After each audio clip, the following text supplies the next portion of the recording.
जी अस्सलाम वालेकुम, मैं doctor of medicine doctor Awais और आज की इस वीडियो में एलर्जी के रिलेटेड कुछ टॉपिक्स के बारे में बात की जाएगी कि एलर्जी क्यों होती है, किन वजूहत की वजह से होती है और इसको किस तरह से ट्रीट किया जा सकता है। देखिए WHO क्या कहता है एलर्जी के बारे में, ये भी मैं आपको वीडियो के लास्ट में शेयर कर दूंगा, बता दूंगा। आज का पाकिस्तान में वैसे एलर्जी के जो पेशेंट है, कंसंट्रेशन और रेशियो वो बहुत ज़्यादा बढ़ती जा रही है। हॉस्पिटल में स्पेशली एलर्जी के पेशेंट्स के लिए डिपार्टमेंट बनाया जाता है जिसको SOBs कहा जाता है, शॉर्ट एंड सॉफ्ट ब्रेथ। के सांस लेने में जिनको मुश्किलात पेश आती है, रिकावट पेश आती है, उनको एक अलग ही डिपार्टमेंट में रखा जाता है। और एलर्जी की जो आखिरी स्टेज होती है, आखिरी हद होती है, वो सांस का मुश्किल से लेना शामिल है। Your health is our first priority. अब एलर्जी को हम किस तरह से ट्रीट कर सकते हैं, बहुत सारे सवाल मुझे पीछे वीडियोस में भी इसके बारे में आए थे। एलर्जी को ट्रीट करना इतना मुश्किल नहीं है, बहुत आसान है एलर्जी को ट्रीट करना। लेकिन आप लोगों क्या करते हैं, आप लोग मेडिसिन का इस्तेमाल करते हैं कि हम मेडिसिन से ठीक हो जाएंगे। हमें कोई डाइट, कोई लाइफ प्लान, हमें कुछ नहीं करना पड़ेगा, हम सिर्फ मेडिसिन का इस्तेमाल करो, हम ठीक हो जाए। अगर आप लोगों की ऐसी सोच है तो आप इस तरह कभी भी नहीं ठीक हो सकते आपकी एलर्जी, क्योंकि एलर्जी एक वाहिद बीमारी है, वाहिद तो नहीं कह सकते, लेकिन एलर्जी एक ऐसी बीमारी है जो कि दिन ब दिन बढ़ती जाती है। ठीक है, ये कम नहीं होती।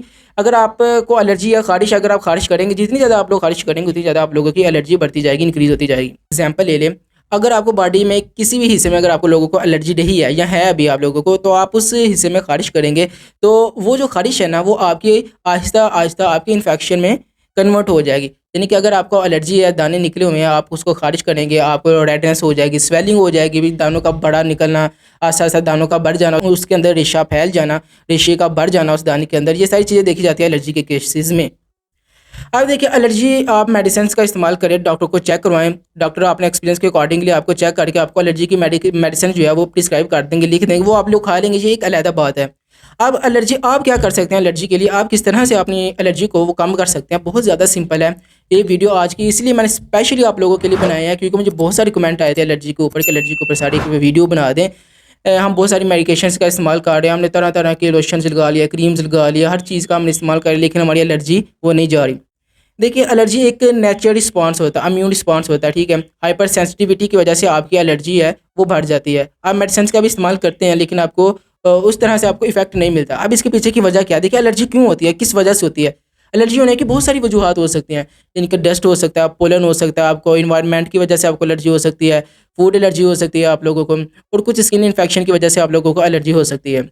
अब एलर्जी का होना ये एक अच्छी चीज़ है, मैं ये नहीं कहता कि अगर आपको एलर्जी है तो ये बुरी चीज़ है, ये बहुत बड़ी बीमारी बन सकती है, ये बात ठीक है। लेकिन एलर्जी एक नेचुरल रिस्पांस होता है। अगर कोई भी टॉक्सिन मटीरियल्स, कोई भी हार्मफुल सब्सटेंसेस आपके जिस्म के अंदर एंटर हो जाते हैं जो कि आपके जिस्म के लिए नुकसानदेह होता है, तो जो हमारा इम्यून सिस्टम है वो उस चीज़ को डिटेक्ट कर लेता है। ये जो सब्सटेंस है ये हमारे जिस्म के लिए ख़तरनाक साबित हो सकता है, तो इसको जल्दी से बाहर निकाला जाए। तो हमारा जो इम्यून रिस्पॉन्स होता है वो एक केमिकल हार्मोन क्रिएट करता है जिसको हिस्टामाइन कहते हैं, और इस हिस्टामाइन की वजह से ही आपके जिस्म में स्किन इरिटेशन होती है, खारिश होती है, स्वेलिंग होती है, एलर्जी होती है, रेडनेस हो जाती है, मुँह के दाने फिनसे निकल आते हैं। ये सारी जो चीज़ें इस वजह से होती है आप लोगों को।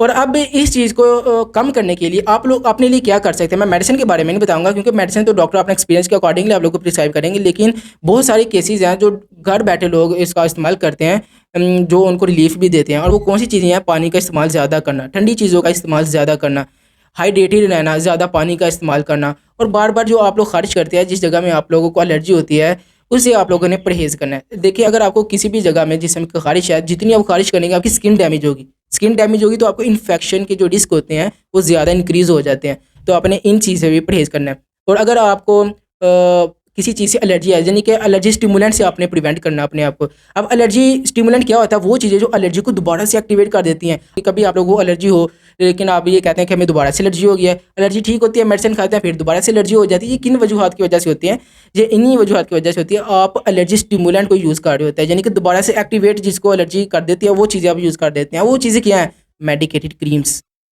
लोशंस, उसके अलावा परफ्यूम्स और कुछ फूड्स जो दोबारा से आपके जिस्म के अंदर एलर्जी को एक्टिवेट कर देते हैं, वो बाहर आते हैं, तो इस वजह से आपको दोबारा से एलर्जी होती है।